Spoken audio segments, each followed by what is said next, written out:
Les Madridistas, Xabi Alonso a donné sa conférence de presse d'avant-match. Je profite donc pour vous faire un résumé sur tout ce qui a été dit. Pour commencer, Xabi Alonso nous dit « Tous les joueurs vont bien, personne n'est revenu blessé, le match de demain sera très exigeant. » Donc comme vous le savez, demain on affronte la Real Sociedad, une équipe qui a l'habitude de nous compliquer un peu la tâche. Donc en vrai, ça fait du bien que tous les joueurs soient revenus de la trêve sans blessure. Ensuite, il parle de Jude Bellingham. Jude Bellingham, je vais être optimiste, j'espère qu'il pourra revenir avant octobre, nous l'attendons. Et ça c'est clair, on l'attend tous. Et même Xabi Alonso reste optimiste à l'idée de le voir avant octobre. Surtout que pour ceux qui s'en rappellent, en octobre, il y a un Classico à aller gagner. Donc voilà. Ensuite, il enchaîne. Cette pause a été positive. Tous les joueurs sont en bonne santé. Nous nous sommes entraînés avec de nombreux joueurs plus que prévu. Alors pour ceux qui n'ont pas compris, le fait qu'il y ait eu des joueurs qui étaient absents à cause de la trêve, Xabi Alonso a convoqué un peu plus des joueurs de la Castilla. Donc en soi, il a eu l'opportunité de voir quelques joueurs de la Castilla à l'œuvre. Et ça fait plaisir pour la suite. Vinicius, Mbappé et Rodrigo peuvent-ils débuter ensemble? Oui, ils peuvent jouer ensemble, cela dépend du match et des autres joueurs que nous déciderons d'utiliser. Alors pour ceux qui n'ont pas compris, le journaliste voulait savoir s'il y aurait pu avoir des matchs où on peut voir Vinicius, Mbappé et Rodrigo sur le terrain en même temps. Après ça, laissez-moi vous dire que ça n'arrivera pas très souvent, mais comme il l'a dit en fonction des matchs et en fonction des joueurs qui seront sur le terrain, on verra bien. Mastantuono à la Coupe du Monde U20, il restera ici avec nous. Alors pour ceux qui ne savaient pas, l'Argentine voulait que Mastantuono participe à la Coupe du Monde U20. Mais le problème c'est que si Mastantuono avait réussi à aller jusqu'en finale, je pense qu'il aurait loupé 7 matchs environ avec le Real Madrid. Donc c'était au Real Madrid de décider ou pas s'il voulait laisser Mastantuono aller à la Coupe du Monde U20 avec l'Argentine. Bon, finalement, ça se voit clairement, Xabi Alonso a décidé que Mastantuono devrait rester au Real Madrid. Et en vrai, tant mieux. Eduardo Camavinga, il reviendra bientôt, il a besoin de s'entraîner. Après là-dessus, j'ai pas grand-chose à dire, à part qu'on est nombreux à attendre le retour de Camavinga. Ferland Mendy, il a besoin de plus de temps, sa blessure était plus compliquée, il a besoin de plus de semaines. Qu'il prenne tout le temps qu'il veut, y a pas de souci. Kylian Mbappé, leader du Real Madrid, il est dans un bon moment, il est fondamental pour nous. C'est vrai que Kylian actuellement il pète la forme. Donc oui, actuellement il est en train de se comporter plus ou moins leader offensif en tout cas du Real Madrid. Maintenant reste à voir à long terme. Et pour finir, on lui a posé la question par rapport à la concurrence entre Trent et Carvajal. Nous avons de la chance car il y a une saine compétitivité au sein de notre équipe. Trent et Dani sont très actifs à l'entraînement, nous les avons également testés dans différents rôles. Qui le mérite jouera. Alors il ne peut pas faire plus clair que ça. Qui le méritera jouera. Et en fonction de l'adversaire, ce sera Carvajal qui jouera ou Arnold. Et il a dit également, il les a testés dans différentes positions. Donc à voir ce que ça donnera ensuite. Et pour finir, je suis totalement d'accord avec lui, compétitivité au sein de l'équipe et une compétitivité saine. Et pour ça, on ne peut que dire merci Xabi Alonso. Ah oui, aussi, il a fini en disant Hendrik sera bientôt de retour. Donc voilà, je vous ai résumé la conférence de presse d'avant-match de Xabi Alonso. Dites-moi ce que vous en pensez dans les commentaires. Et surtout, pour ne rien louper, vous savez ce qu'il vous reste à faire les gars, abonnez-vous.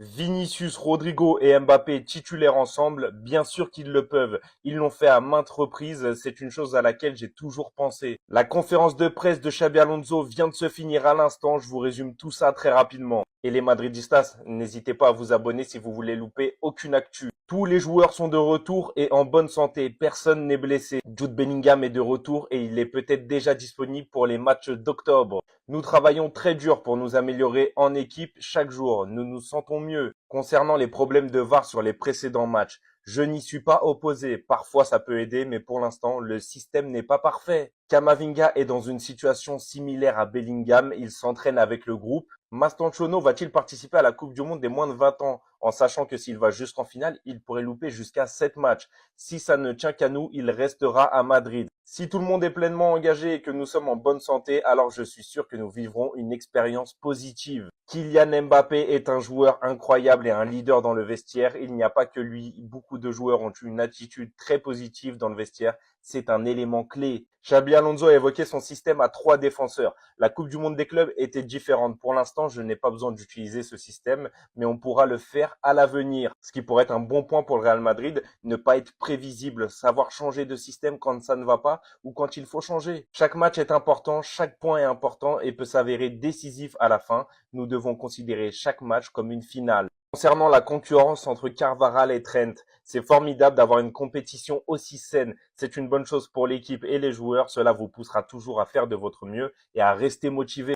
C'est tout pour cette conférence de presse d'avant-match. Dans les commentaires, dis-moi ce que t'en as pensé et n'hésite pas à me faire ton pronostic pour le match de demain face à la Real Sociedad. Il est même plus en mode 10 fois plus, il va passer en mode 15 fois plus. Le match de la semaine prochaine en Ligue des Champions contre Marseille a été classé à haut risque par le ministère espagnol de l'Intérieur. Et pour accompagner le retour de Vinicius, le retour de Bellingham. Vinicius est à 200%, il est en pleine forme, il sait que c'est son tour. Vinicius Junior a profité de la trêve pour recharger les batteries et remettre sa condition physique et mentale à flot. Les broski, le Real Madrid est très enthousiaste au sujet du Brésilien, qui a travaillé s'en relâche au lieu d'aller voir des Brésiliennes et semble mentalement revigoré. Le club lui a même fait un programme adapté, 8 séances collectives, une séance de gym, kinésithérapie, repos. Vinicius 15 fois plus, les gars.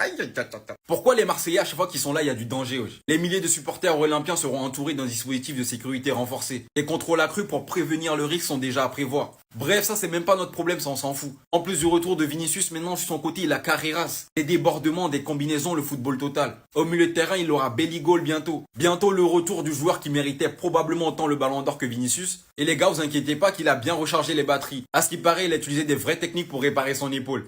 Xabi Alonso, j'espère qu'il sera au rendez-vous. Parce que l'armée madrilène sera présente sur le terrain. Et n'oubliez jamais, 90 minutes au Bernabéu, elles sont très longues. Qu'est-ce qui nous attend au Real Madrid ce week-end, les gars? On regarde ça tout de suite. On commence par Vinicius Junior. Vini, les gars, qui donc n'est pas allé en trêve internationale avec le Brésil et en a profité pour s'entraîner à Madrid, les gars, dans le centre d'entraînement, chose qu'il n'avait pas fait depuis 5 ans, parce que depuis 5 ans, il était sélectionné en sélection, ou alors c'était des blessures. Donc, les gars, ça va être vraiment bien pour son physique. Il paraît que mentalement, il revient petit à petit et que physiquement, les gars, il veut revenir à son prime, à son top niveau. Ensuite, pareil, les gars, Aurélien Tchouaméni va revenir au Real Madrid. Après les bonnes prestations avec l'équipe de France, malgré son carton rouge, Aurélien Tchouaméni, les gars, il est gonflé à bloc. Il veut vraiment s'imposer au Real et devenir une des pièces maîtresses de Xabi Alonso. Pour moi, il est en train de réussir sa mission pour le moment. C'est le début de saison. On espère que ça va se passer tout au long de la saison et on pourra faire un bilan une fois que la saison sera terminée. Quant à Camavinga, les gars, on attend toujours son retour. On ne sait pas s'il sera dans le groupe. Il y a des rumeurs comme quoi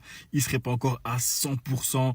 On verra ce week-end s'il sera dans le groupe, s'il va jouer, s'il sera remplaçant, s'il va faire une entrée ou non. Mais je ne vous mens pas, les gars, Camavinga, j'ai l'impression, ça fait 1 an que je ne l'ai pas vu jouer. Il s'est blessé, les gars, il y a quoi? Il y a 6 mois peut-être. Franchement, ça commence à faire long et ça commence à faire beaucoup. Moi, j'ai peur pour lui et la Coupe du Monde parce que Didier Deschamps, on sait très bien, s'il joue pas, il va pas le prendre. Et j'ai peur aussi pour lui au Real Madrid parce qu'une fois que Bellingham va revenir, la concurrence, elle va être rude. Là, Tchouaméni, il s'est imposé. Pour revenir, Camavinga va falloir être très très fort. Et on finit, les gars, avec le Kicks qui revient plein de confiance de l'équipe de France.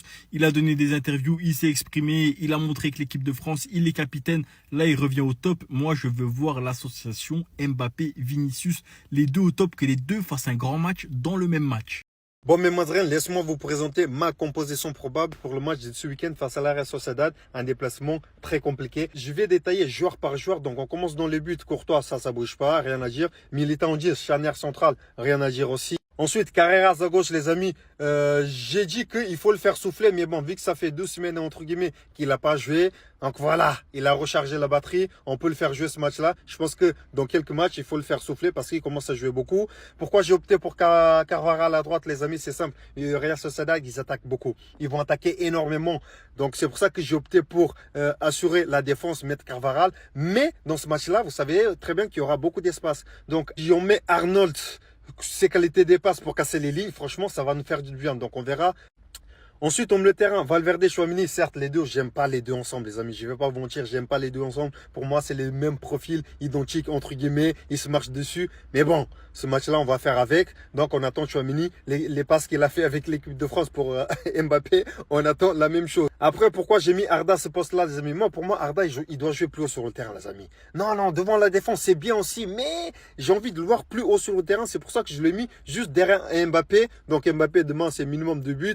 Ensuite, Mastantuono, j'aurais pu mettre Brahim, mais je pense qu'Alonso, il va continuer sur Mastantuono. Après, à droite, pourquoi j'ai choisi Rodrigo, les gars? C'est simple. Ce match-là, encore une fois, c'est un match hyper compliqué. Donc, si tu lances un Vini à la 60e minute, les amis, il va faire énormément de différence. Donc, c'est pour ça que j'ai opté sur Vinicius en deuxième mi-temps plutôt que Rodrigo. Donc, voilà, mes Madrilènes, dites-moi ce que vous en pensez sur ma composition et quel joueur vous aurez aimé voir changer de système de jeu si, voilà, vous n'êtes pas d'accord avec ce que je viens de vous proposer.